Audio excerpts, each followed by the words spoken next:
Alléluia. Gloire à Dieu, gloire à Dieu.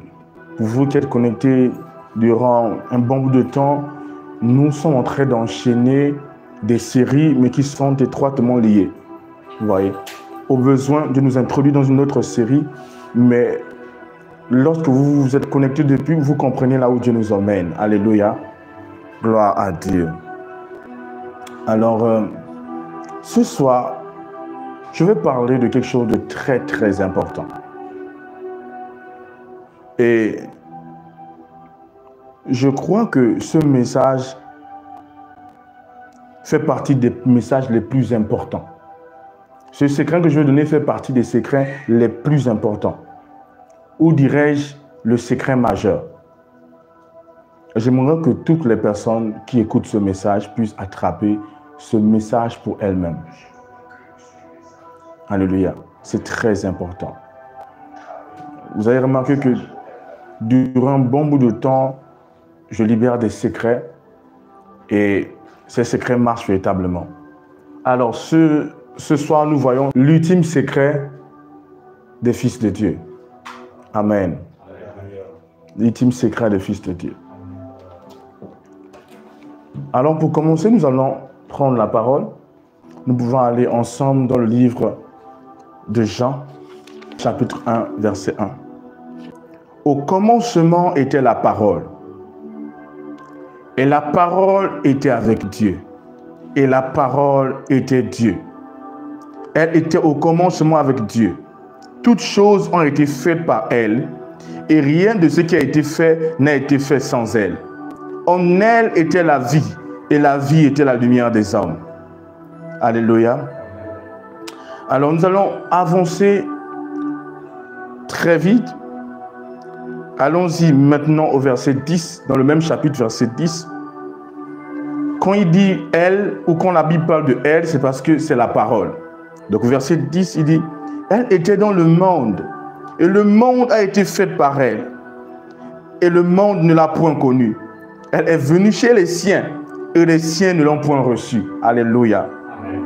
Mais à tous ceux qui l'ont reçue, à ceux qui croient en son nom, elle a donné le pouvoir de devenir enfants de Dieu, lesquels sont nés, non du sang, ni de la volonté de la chair, ni de la volonté de l'homme, mais de Dieu. Alléluia.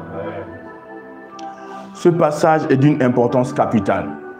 Lorsqu'on parle des fils de Dieu, selon moi, et selon même les études, Jean est mieux placé pour parler à propos des fils de Dieu. Parce que Jean est celui qui a beaucoup enseigné sur la divinité. Que ce soit la divinité de Christ, mais aussi la divinité de ceux qui sont nés de Christ. Et la Bible laisse comprendre le livre de Jean, chapitre 1, à partir du verset 10 à 12, que tous ceux qui ont reçu la parole les a donné le pouvoir de devenir enfants de Dieu. Et lorsqu'on parle de la parole, c'est Christ. Alléluia.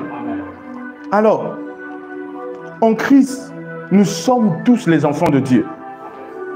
Lorsque nous allons évangéliser, nous allons apporter la bonne nouvelle, nous disons aux hommes que tout le monde n'est pas enfant de Dieu. Dieu est le Père des créatures, dans l'aspect où Dieu est l'auteur de toute créature. Mais Dieu n'est pas en réalité le Père de toutes les créatures. Dieu est le créateur de toutes les créatures. Il est bien sûr le Père dans un contexte. Mais lorsqu'il s'agit de naître d'un individu, Dieu n'est pas le Père de toutes les créatures.